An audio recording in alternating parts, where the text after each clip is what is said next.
Welcome once again to the Your Farm podcast as Hoosier Ag Today presents Your Purdue Extension, a podcast network. I'm CJ Miller with Hoosier Ag Today, and it's just about time to see those tractors and plows and planters in farm fields all across Indiana. Yes, spring planting is almost here, even though we thought winter was going to last for years and years and years. I never thought the snow would melt from about January 25th through about March 15th. It felt like the snow was just perpetually going to be here forever. Thankfully, warmer weather is here, and so are the farm fields in terms of preparations for spring planting. And when it comes to spring planting, not only do you need seed, but you also need those crop protection and inputs. Anhydrous ammonia is one of those inputs. And joining us here today on the Your Farm podcast is Ann Kline. She's an ag and natural resources educator with Purdue Extension. Her home base is in Noble County, Indiana, northeastern Indiana. Ann, welcome so much to the Your Farm podcast. First of all, I want to ask you about your expertise on the farm, because before we hit the record button, we were chatting off the air about your family farm and your family's experience farming in northeastern Indiana. What can you tell us about your background and a little bit about your family farm? So I grew up on it was a dairy farm back then, and as you know, many of our dairy farms are no longer. So now my brothers have taken over that farm, and it's mostly corn, soybeans, and row crops. And so your family, who is still on the farm farming today back at home? My brothers, Brian and Jason, are taking over. My dad still helps a lot. You know, farmers have a hard time retiring, right? And the whole Absolutely. family. I shouldn't ignore the wives and the families. They do a lot of work too.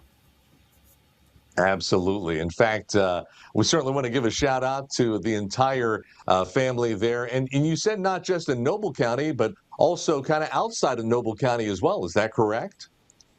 Correct. So they farm in several counties. They are actually based out of Steuben County. That's where I grew up, but they farm in LaGrange, DeKalb, and Noble. So, yeah. Oh, fantastic.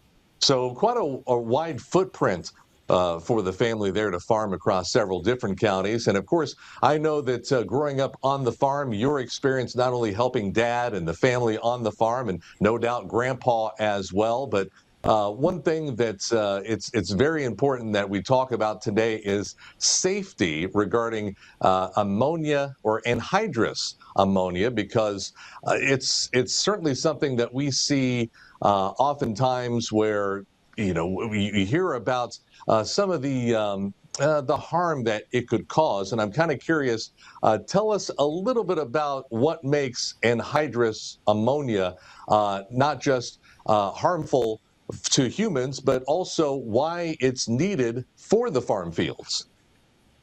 Okay, so we can start with that. Anhydrous ammonia, as most people that are listening probably know, it's a source of nitrogen, which is a definite requirement for especially our corn crops, wheat, and other things. One of the things that anhydrous ammonia does is, obviously it's going to help your corn grow, but it can also clear a room. If you've ever smelled anhydrous ammonia, you know it. And that's one of the good things about it. It's not going to sneak up on you like some of our things that don't have odor. You will know it before it gets to the worst level. Anhydrous itself means without water. It's Greek for without water. An meaning no or without. So if you think about even like anaerobic means without oxygen. Anhydrous means without water. And so one of the ways that anhydrous ammonia is going to hurt someone is because it's always seeking water wherever it can find it. And so there are, I think from my understanding, and I could be wrong on this, are there 3 ways that ammonious or anhydrous ammonia can harm you if you're exposed to it in such a way? Yeah, usually I summarize it with three things. Okay, so the first one I just mentioned, dehydration. It's going to pull water out of you. If you think about what percentage of your body is water, they say, your lungs are 80% water. Guess where that anhydrous ammonia is going? It's going into a lot of times it's going into your lungs, and it is going to pull water out of there. Think about your skin. Your skin is up to 65% water, and it is going to pull that water out of your skin. Your eyes are 90% water. So if you get hit in the face, a hose breaks or whatnot, and you get splashed in the face, your eyes can pull it in. And one of the things that I do when I teach farmers or others about anhydrous ammonia safety is sometimes I'll do a demonstration and we'll take a very small amount, but I get cow eyes and liver and different things from our local butcher shops. And I actually put it into the anhydrous ammonia, and you can see the eyes cloud over. And then when you put it into water, then it clears up. And so the key thing to remember for dehydration is keep adding water. Anhydrous ammonia loves water. So that's the first one, dehydration. The second one is it is cold. It is extremely cold. The boiling point of anhydrous ammonia is negative 28 degrees. So it's so cold that you'll even see when the anhydrous ammonia comes out of the hoses, they'll have frost on them.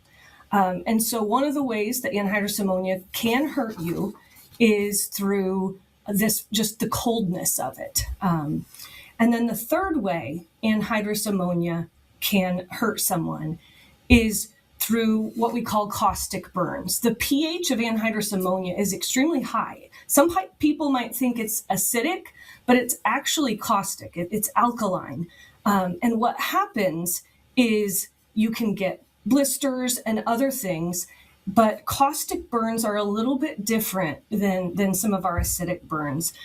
There's a quote from the North Dakota State Anhydrous Ammonia publication. And at my trainings, I usually read it because it's so just profound to me, and I don't think I could say it better. So I'll go ahead and read that to you. It's just a few sentences.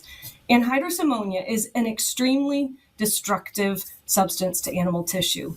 Skin is reduced to a sticky, gooey substance as the chemical burn progresses. Skin that is chemically burned by the ammonia actually is killed and not capable of healing or replacing itself. Damaged tissue must be removed surgically so that healing can proceed. The results are often disfiguring. So again, I just think that puts it so well. And so the three ways anhydrous ammonia can harm you are through pulling water out, dehydration, 2, that freezing cold, and then 3, those caustic burns. Chatting with Ann Kline with Purdue Extension in Noble County here on the Your Farm podcast, as we try to keep as many farmers safe this planting season. And of course, we're talking about anhydrous ammonia safety. If a farmer were to be exposed in an unhealthy way, what's the course of action? I mean, you certainly want to call 911 and get that farmer, get that individual to a hospital, to an emergency room right away. But Ann, what can be done to they're on site to aid that farmer or that person who's had that exposure, unhealthy exposure to anhydrous ammonia?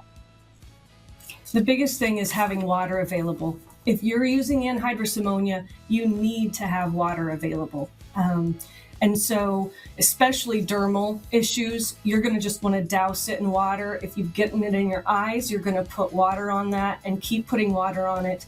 And so having water available is really critical. Now, there is a requirement, but the law requires each anhydrous ammonia tank to have a 5-gallon tank of water attached to it. But the truth is, if there is a leak, if there's an anhydrous ammonia leak on that tank, the last place you want to go is towards the tank a lot of times. So make sure in the cab of your truck, if you're hauling it, if in the tractor, if you're applying it, make sure you have some water available with you. And we'll continue our conversation with Ann Kline with Purdue Extension in Noble County. I have a few more questions about not just anhydrous ammonia safety, but also some training that Ann is providing to first responders and others. So we'll hear more about that coming up. You're watching the Your Farm podcast as Hoosier Ag Today presents your Purdue Extension. The average American reaches for their mobile phone about 350 times a day. For Indiana farmers, that number is probably higher, as the Hoosier Ag Today mobile app keeps them updated on the latest markets, weather, and farm news information. If you haven't downloaded this free app, you're missing out on a powerful and portable resource. The Hoosier Ag Today mobile app can be downloaded at the Apple Store and Google Play, and at HoosierAgToday.com. The Hoosier Ag Today mobile app.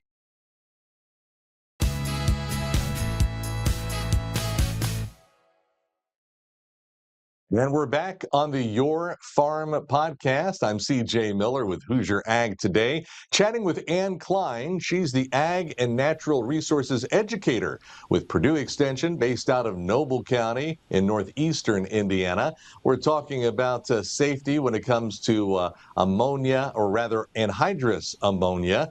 And the one thing that I know that when it comes to farmers and farming, you mentioned that your dad's been farming for many, many years.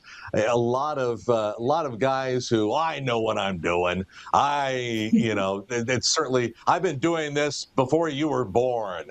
But that still doesn't preclude someone who is older from, because when you're old, you really still need to be on top of things when it comes to handling anhydrous ammonia, Ann. Absolutely. You could say it like this. Rule number one is respect the contents of the tank. And rule number two, respect the contents of the tank. And it doesn't matter how long you've been using it. In fact, sometimes those people who've used it the longest, we all know it. We take shortcuts sometimes. And so we've got to be careful. We've got to slow down. We've got to remember the basic properties of what we're dealing with. I think it was the Office of the Indiana State Chemist. When I first started teaching this, they told me that anhydrous ammonia is probably one of the most toxic things a farmer will ever come across on the farm. One of the most toxic chemicals. And so we have to remember what we're using and respect it. I know, Ann, that you've been traveling the state and giving a number of different talks about safety when it comes to anhydrous ammonia. What response have you gotten from farmers and applicators after one of your conversations and one of your talks? Yeah, so, it's amazing. I enjoy doing this talk, one, because it's impactful, but two, almost every talk afterwards, someone will come up to me and tell me their story. And they impact me, And so, for example, I was in Wells County a few years ago, and a guy came up and he talked to me afterwards. He said, everything you described, I had this happen to me. And when you talked about that freezing cold, it just all came back. How the first sensation that I had was this cold sensation that went down, my body. And he talked about his experience, but then over and over he said, "Oh, I wish I had brought my son today," and he just told me that over and over. So I know that this is something that we need to be thinking about. We need to realize what's happening and just take care to do our best to prevent any incidents that might occur.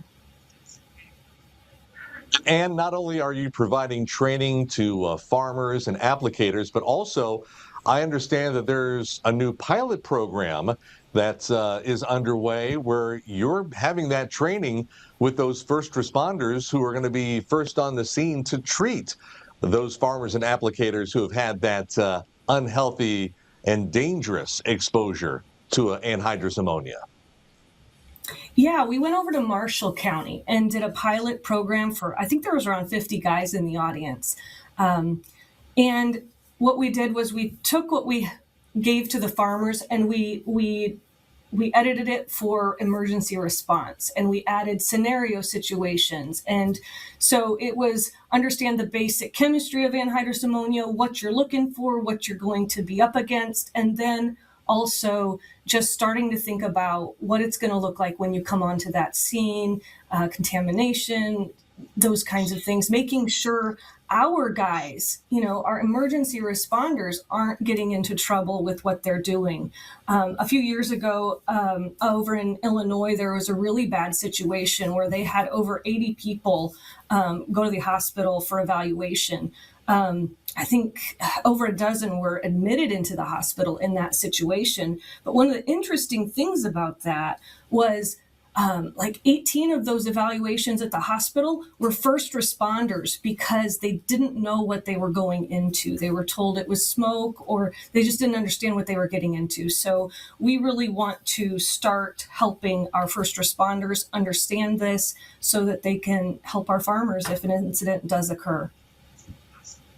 Oh, and I can't begin to fathom, Ann, if you have a situation where you're a firefighter, an EMT, even a police officer, you get the call and you show up and you see a farmer in agonizing pain doused in this liquid. Mm-hmm. Your first thought is, I've got to find a way to help this person and possibly touch them, and I can understand how going through a first responder's head that you're not thinking this is a dangerous chemical that's all over the person writhing in pain, or that's being that's suffering and harm.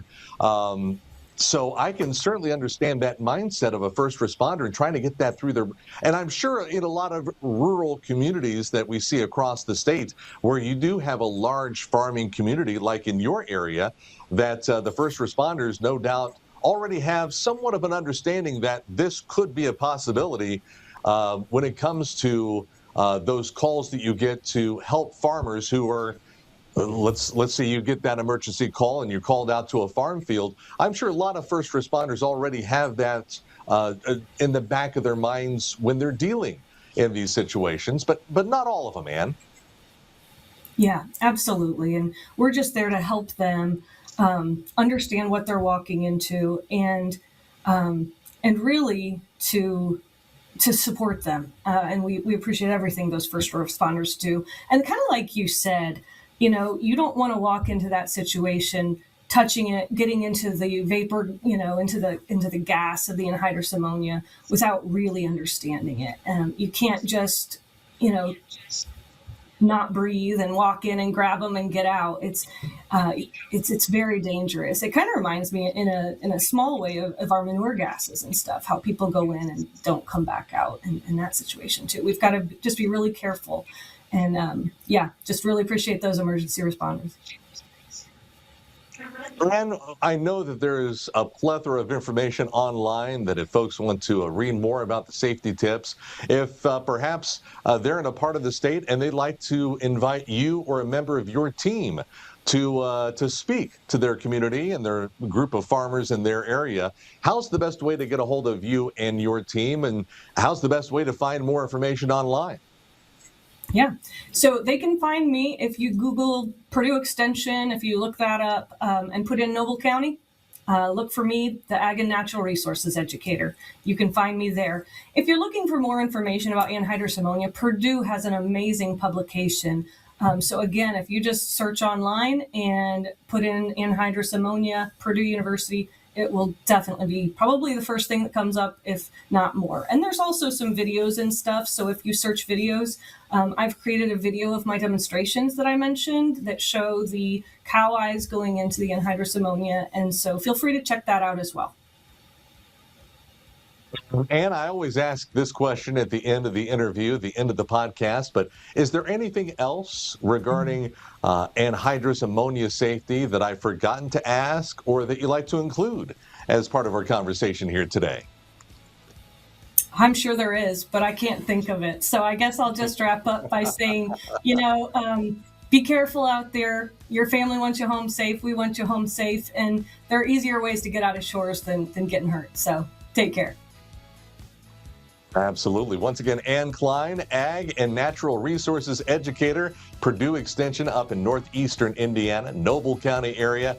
Ann, thank you so much for the information, and thank you so much for being our guest here today on the Your Farm podcast. I appreciate it. You're welcome. And thank you for joining us on the Your Farm podcast. If you are watching us on YouTube, be sure to like and subscribe the Hoosier Ag Today YouTube channel. So that way, when you see this podcast pop up, when you see all the other Hoosier Ag Today podcasts pop up as well, you will be the first to know about it and watch those podcasts as well. So once again, hit the YouTube page, go to Hoosier Ag Today's YouTube channel, and once again, hit that like and subscribe button, and that way you can stay on top of all the great stuff that we're providing you on our YouTube channel. I'm CJ Miller with Hoosier Ag Today. Thank you so much for watching the Your Farm podcast as Hoosier Ag Today presents Your Purdue Extension.